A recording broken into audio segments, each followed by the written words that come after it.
Thank you very much for joining us, Carmelo. Thanks for having me, man. So now, all of a sudden, you have a brand new team around you, a whole different thing.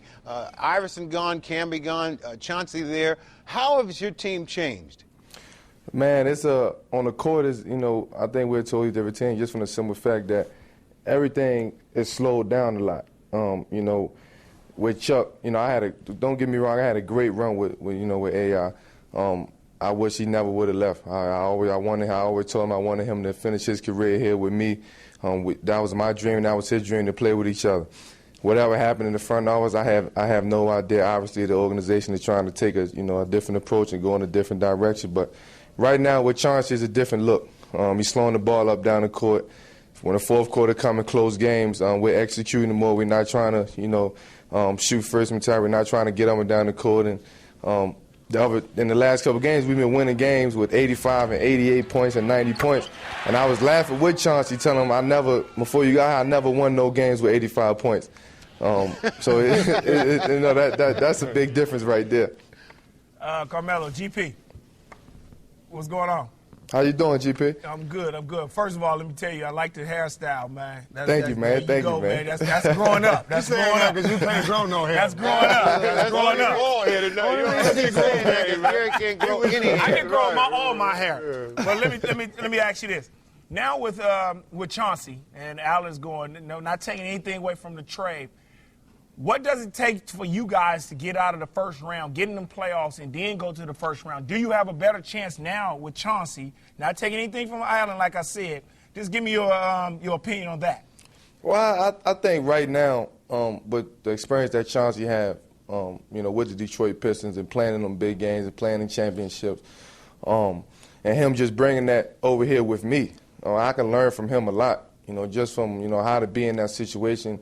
In big game situations, how to control the game when the game is close and not trying to go out there and, shoot every time down the court and, the ball got to come to me to make something happen. No, in the last couple of games, in the fourth quarter, if y'all been watching, I haven't even been touching the ball that much in the fourth quarter. We still have been winning the basketball game. So, that's a good sign. But I think right now we have a real good chance of being a good team. Hey, Carmelo, what's up, man? This is the home of the fans, and so I know a lot of kids are watching. And so, from my perspective, I'm 6'9.5". You're about 6'8", I think. Yeah. And so, for many people, that's just an inch difference. But for you to be able to shoot threes, to be able to step off the dribble, to be able to shoot and to post up the way you have, for a lot of kids that are like centers in 8th grade, 7th grade, and they're gonna stay 5'6", stay 5'10". What would you suggest to them to have a complete game like you? Because I think you have one of the most complete games in the league. Well, I appreciate that, man. But first of all, a lot of people just want to, be a scorer or say, man, I want to, I can score the basketball, I can handle the basketball. Me, I was a point guard when I was growing up. I grew 6 inches in one summer, and I was almost forced to get a post-up game. So that came over the time. But I'm in the gym all the time, all summer, working on my game. Every year I work on something different, whether it's my post-up game, whether it's my 3-ball, whether it's my mid-range shot. But I still work on the things that I know, is my go-to things. Carmelo, I got a couple things I need to really clear up here because I've been hearing a lot of stuff. I want to just get it all out in the open here. There's some talk that you may lose your personal chef to President-elect Barack Obama. Is there any truth to that? Yeah, I think he was down to the top 3. He was one of the top 3 picks for Obama.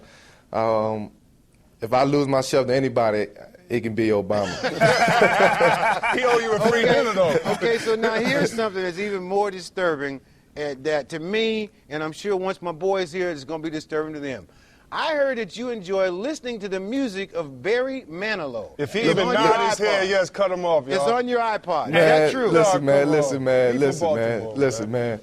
LeBron spreaded that rumor, man, and I don't know where that came from. Everybody can be more. You listen to Barry Manilow. Yeah, but you know what? You didn't answer the question. Do you have Barry Manilow on your iPod? Well, I download a lot of songs, man, so it might be on there. Are you dropping 16? Are you dropping 16 on Barry Manilow album? So wait a minute. Are you giving him a hot 16? Now Gary has been flip-flopping for quite a while. You just flip-flopped. Now, yeah. is it on your iPod or not? You know what? I check, man. I got over 10,000 songs, man. So Chef gonna be good for the president. He Carmelo, already political with I got 35,000 songs. I got Barry Manilow, and I listen to him. You know what I'm saying? Don't worry about it. Listen to Barry Manilow, man. You're all right. I didn't heard it. You know what, producer? Can we get 3 pictures of 3 people? Gary can't even point out Barry Manilow. I point him out. Oh, that's because you be hanging in Vegas. Carmelo, thank you very much for joining us. Always good to see you, my brother. Stay healthy. thank you, man. Thanks, man.